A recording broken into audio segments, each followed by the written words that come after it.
next session, that is on innovations and initiatives in infrastructure, construction and engineering.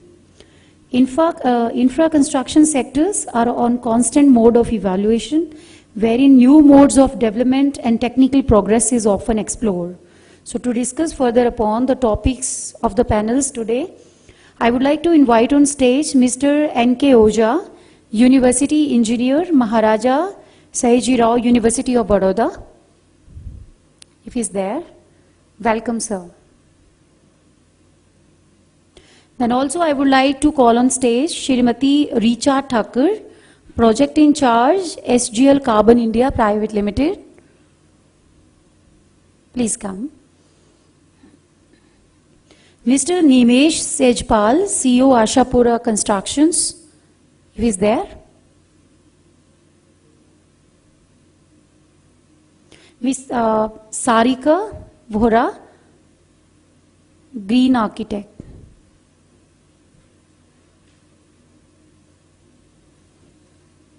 And I think Dr. Gupta is chairing the session, right? Where is he? Just call him.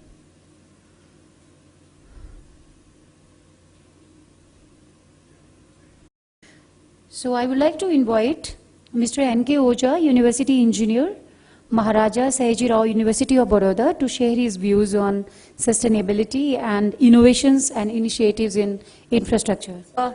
Ms. Sarika Vora, she is one of the speakers today. And Shrimati Richa Thakur, she is already there. Okay, any other speaker we have from Ashapura Constructions? Is not available? Okay, so sir, you can just proceed. Yeah, thank you. Hello, yeah, good evening. This session is regarding innovative ideas in the design and the initiatives taken by the architects and the civil engineers in their building construction. So first of all, I'll invite architect Sarika Vora, and she has done a wonderful job in renovating, restoring, conserving an 100 years old guest house building of the MS University of Baroda. And what has she really done in that building? Let us listen patiently to architect Sarika Vora. A building to that level, but we have so many old buildings in our campus, and land as such, we do not have more open land spaces for new buildings. So it was always a worthy idea to, if we were able to make some old building into a wonderfully accepted by all kind of a building which was suitable for the foreign visitors as well.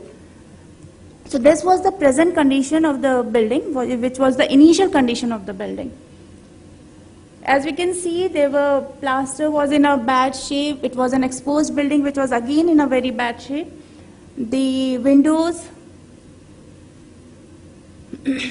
So these pictures are evident of the state of the building which was there. The ceilings, we can see there was wooden false ceiling which was very deteriorated. The plasters, and so the building was actually in a very bad state. We had many discussions, and with the view of the architect for the project, we could come up with a decision that we will be able to make this building into a very good building. With that, we decided to have on some green features added to it. And these are the photographs of the current building which we were able to renovate. I'll just quickly go on with the photographs, and I'll be trying to explain what all we did.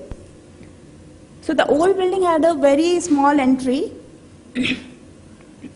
With the plantations on one side of it. We did not, in the process, we did not destroy or remove any of the tree or plantation on the side. And what we did actually was, we took the advantage of the sideline trees and we made them as a central part for an entry and exit of the building. So as we can see, now we have two roads and an entry and an exit to the building with center-lined green area. This is the entry to the building, and this is the final renovation part of the building. We took the advantage of the greenery as well.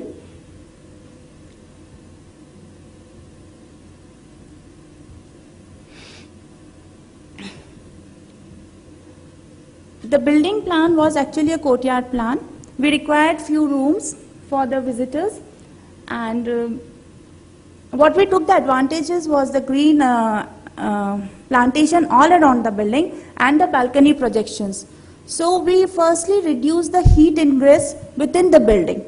What we did is we reduced the heat gain of the building before we can come up with the solutions to actually put all the electrical loads on some renewable resources. We first reduced the load of it. So this is how we took the advantage of the balconies, we took the advantage of the green, we took the advantage of the central courtyard for ventilation. Reducing the heat ingress of the building, we also took the advantage of 14 inches wall, which the building was already having.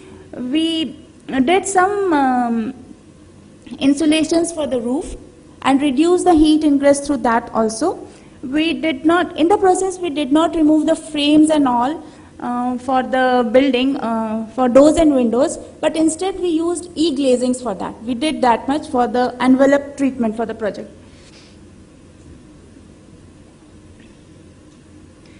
We are also using solar water heater and solar plant for the project, that is 8 kilowatt solar plant PV installed. This is able to cater to the entire electrical load of the building after taking all the measures to reduce the heat ingress of the building. The building has been renovated, inaugurated last year. These are few pictures showing us the daylight uses, the ventilations. Also, I would like to add that this building being a residential, initially it was a residential building like 100 years back. So it had very narrow staircases and elevators all around. We actually removed those. I think we have a picture, and we added, this was the part we added to the building, a new staircase, which is somewhere here. We can see the ventilation for that staircase. And it has become this is the approach to the first floor now for the building. And it is very well and united with the old building. So we are not able to make the difference of what was the earlier one and what has been added to the building. This is the central courtyard, where again we have installed a turbo ventilator for better effective ventilation. This portion also had a small staircase which has been removed, and it has become a very wonderful double-heighted reception area for the building. These are all the area we have. This is the green area developed, the roads developed for the building. Sorry. And we would like to add on that entire parking for this project, for this international guest house, is under the shade of trees. So we do not have additional shadings for the parking, and we are using natural shadings for them as well.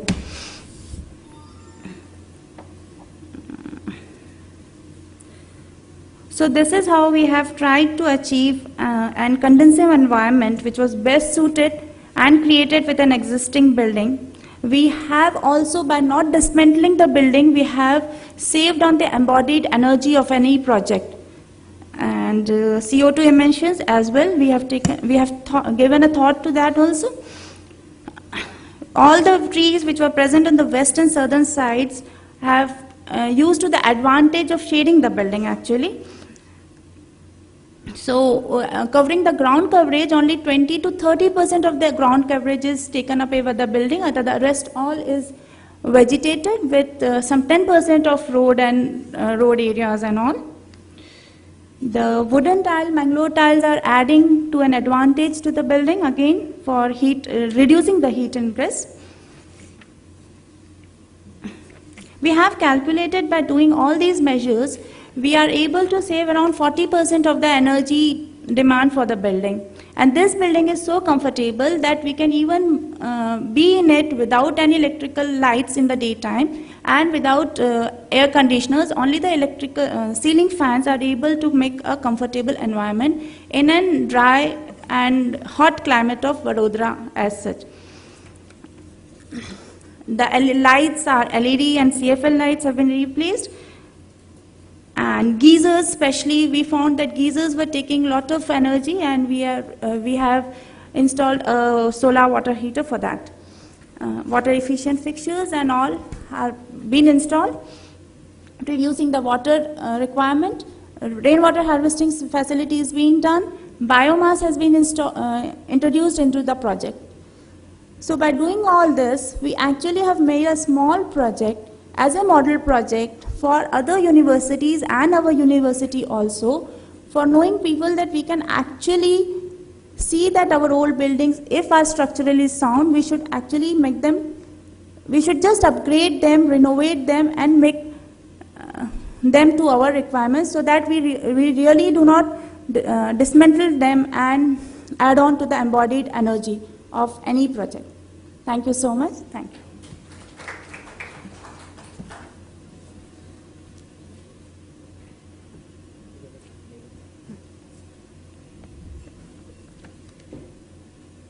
I would also like to add on this project that it is the first net zero building for any institutional campus in our Gujarat state. And one thing, another I would like to add is simply connecting the demand load to hybrid energy will not give us a net zero building. Before designing a net zero building, we must make sure that we reduce the demand load by minimum 40%. And then pass it on to the green energy. Then, in real sense, it is a net zero building. Otherwise, anyone can do it. And this is what the architect has done. She has really done a good job by reducing the demand load of this building by ventilation, cross ventilation, and heat island effect, then heat island effect roof, non-roof, and terminating the solar heat ingress inside the building, and thereby getting and creating a comfortable environment within the building without running air conditioners. We can get a good environment. Now I'll request Richa Thakkar to be on the dais and tell her about her project. Please. Okay, so I'm here representing SGL Group. I'll quickly tell you that what all points I'll be covering in this presentation. One is that I'll be talking briefly about my company, product, benefits, and few references. Talking about our company, I belong to SGL Group. It's a carbon-based product manufacturing company. We are one of the largest carbon-based product manufacturing company in the world. Manufacturing heat exchangers to aerostructures to BMW car chassis, anything and everything made out of carbon and graphite. We have 45 production sites globally. One of the products that SGL Group makes is EcoFit Radiant Cooling Ceiling Systems. Now, radiant cooling itself is a very, very new concept in India, but it is not new in physics. We are already using it since many, many years. If you see the construction of Taj Mahal, we used to have water channels running into our palaces, 3 feet thick brick walls or stone walls. That is basically to avoid heat penetrating inside the building and also using water as a medium to dissipate the heat. So the same philosophy is that if you have any surface which is at a lower temperature than any other surface in the room, our body or any other object is automatically going to transfer heat to that lower surface. So that's the same principle on which radiant cooling works on. So taking that principle, also air, we all know that is not a very good conductor of heat. It's basically an insulating medium. And water has 3,400 times more capacity to store the heat or to conduct the heat than air. Hence, using water will obviously reduce our demand for cooling or heating. So talking about graphite, as we are a graphite company, graphite is an excellent conductor of heat. So what we do is we take pure natural organic carbon and we make, we make expanded graphite, and then out of this expanded graphite, we press this together to make lightweight panels. And these lightweight panels in turn make radiant ceiling panels which are grid based with acoustic properties and without acoustic properties. So we have three types of panels.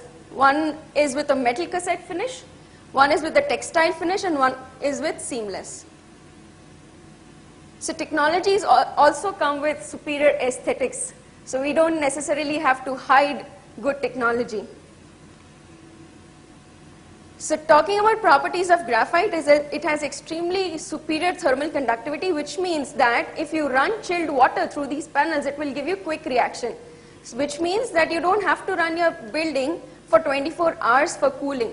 You can start it normally in other radiant systems, if you are aware, then we have to run the building for 2 or 3 hours prior occupation, but this can be started only 15 to 20 minutes prior occupation and you will have the cooling. It is soft and conformable, it is chemically and corrosion resistant, lightweight, non-flammable as it is to be used in interior applications, completely recyclable and natural with no additives. Highest performing radiant ceiling panels in the world due to use of graphite. We did a test together with the green building accredited professionals, and they've mentioned that for buildings which are pursuing LEED Platinum certification can get green points in improving building durability, reduce demand for raw materials, conserve energy and electricity, improve indoor environment quality, and reduce greenhouse gas emissions. Now, benefits of radiant cooling. 40% increase in thermal comfort. That is because your 70% of the load is being taken care by the ceiling panels, and you need only 30% to be taken care by the air, which is to remove the moisture and also to provide fresh air to the occupants. And hence, there is no draft, no noise, homogeneous surface temperatures. No drafts also means that no airborne diseases due to recirculation of air, no hot or cold pockets. 40% savings on energy costs because you're cooling with water. Only 30% of air needs to be pumped inside the room. Higher supply temperatures for water inside the panels. You don't need to put at 7 degrees, 7, 12. Your chiller are working at 16 and higher temperatures, so the COP also increases. 15%, because of higher output from these panels, you have more freedom to incorporate designs in your ceilings, like for light, your air conditioning grills, or for projectors. Also reduce duct sizes. You don't have to leave space of 1.5 meters or 2 meters just for the air ducts, but you can have air ducts now as small as 9 inches. And these panels require only 30 centimeters for installation. So hence, we say that at every 5 floors, you have 1 floor extra if you consider in the planning stage. So as we say that we should not look at systems and components discretely, but we should start looking at them holistically. Only then we will be able to achieve a complete green solution. Quick and easy installation. It is not time consuming. And some of the references that I would like to go through are, we've installed 1 million square meters across the globe now. So we recently completed a building with Infosys in Bangalore, which is 1,63,000 square feet. So all the ceiling panels here you see are radiant. So what they've done is on the islands where there are workstations, they have installed these ceilings, and rest where are the aisles, they have put the duct. Now you can see that this is a floor plate of 17,000 square feet and the duct size is only 9 inches. So the entire load, and there is no recirculation air, this is only fresh air being pumped into the room. And every corner, from that corner to this corner, the cooling is homogeneous and no draft. This is Infosys. This is the meeting room in Pune. We are very proud of working with Professor Rajan Raval at CEPT University for the near net zero energy building. So this was a very good thing that happened was that I was going to be coming to Pune. I belong to Ahmedabad. I've studied at CEPT. So before coming, Professor Rajan said that, why don't you come in? I want to show you something interesting that I have done. So he showed me all his plans that were ready with pipes in the slab of radiant cooling. So I said, I'm going to join a company which are making graphite-based radiant panels. So he said that, oh, let me have a look. And then he ran all his simulations and he found out that the graphite-based panels are the best ceiling panels that anyone can have and can give you up to 40% of energy savings. So that is what we'll be doing here. These panels, many people have reservations that radiant cooling doesn't work in humid climates. But we have our installations running in climates like Dubai, in Singapore. This is a project with Nanyang Technical University. It's running completely fine. We've had 26% of energy savings here. In China, in Germany.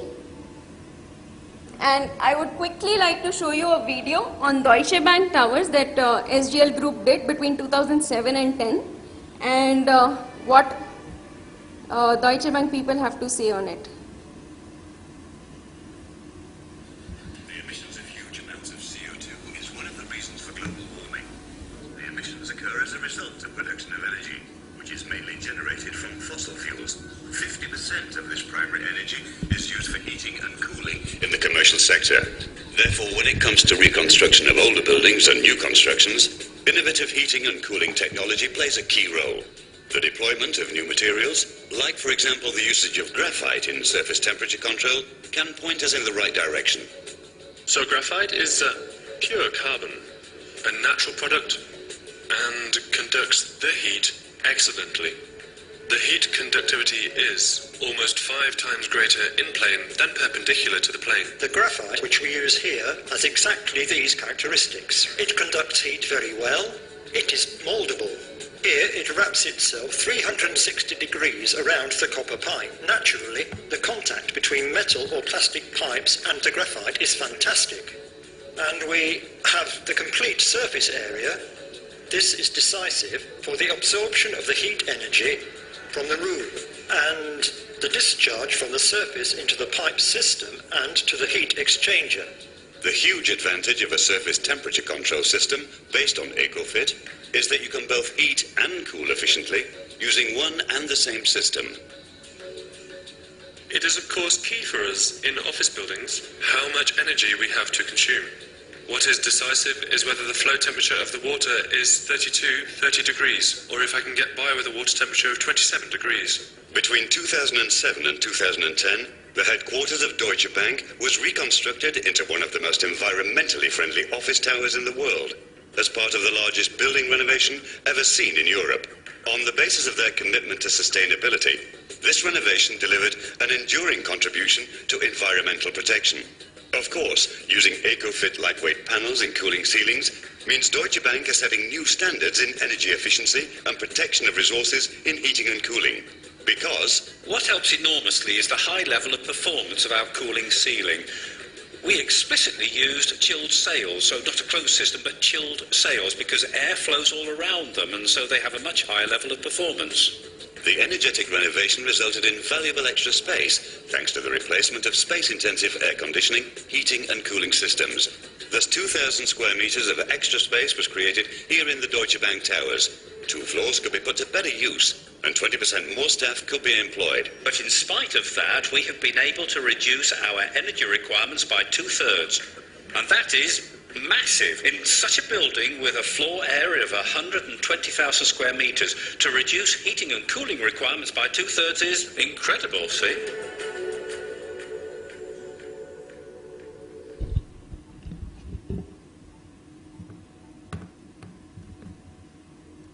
Yes, so we should now shift our approach from initial costs to life cycle costs and look the building in totality and not discretely. Thank you.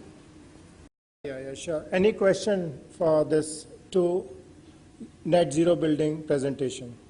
Any question? So the credit goes to the presenter. They explained you so nicely. Yes. Yeah.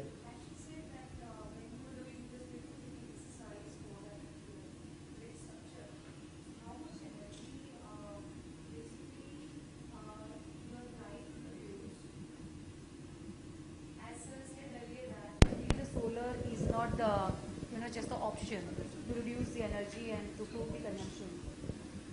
So from design, how much energy you have, I would say, reduced in terms of percentage? Have you analyzed that from your built structures?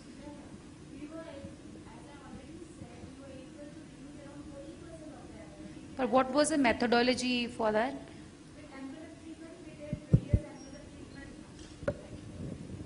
We did various envelope treatments, that is treatment to wall, roof, and then we took care of heat island effect through the roof. Actually, we took advantages of the green trees, so we planted a little more actually. And there was another thing we did was glazing. We just changed the glazing. Okay, That also so mattered. Is it energy efficient glass you use? Yes, I'm saying e-glazings, yeah, energy efficient glasses. So it was a double glaze or single glaze glass? It is a single glazed. Single glaze. Yeah, it is single glazed because we did not remove the frames and all. Okay. We just did treatment to them, and we actually removed the glazings. We changed the glazings, and we were actually able to reduce around 25 to 30% of energy by this designing process.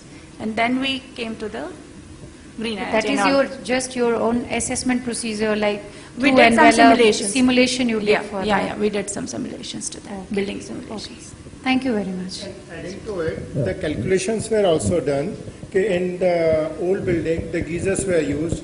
Now instead of geyser, we are directly transferring on the solar water heater, so that energy is saved. Then you must have seen in the pictures that 150 watt ceiling fans were the old ceiling fans.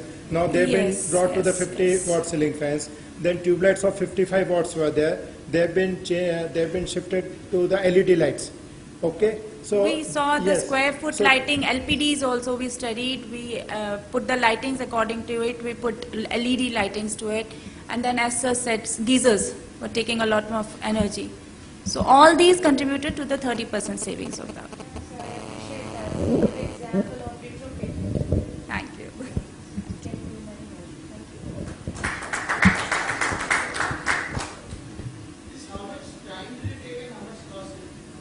For the renovation project, it took us around 1 year to do the entire project, and the cost for the project was 60 lakhs. It's a project of around 6,000, a little less than 6,000 square feet of area, and it took 60 lakhs approximately. Okay, thank you. Give away Mamutesh to our speakers. Mr. N.K. Oja.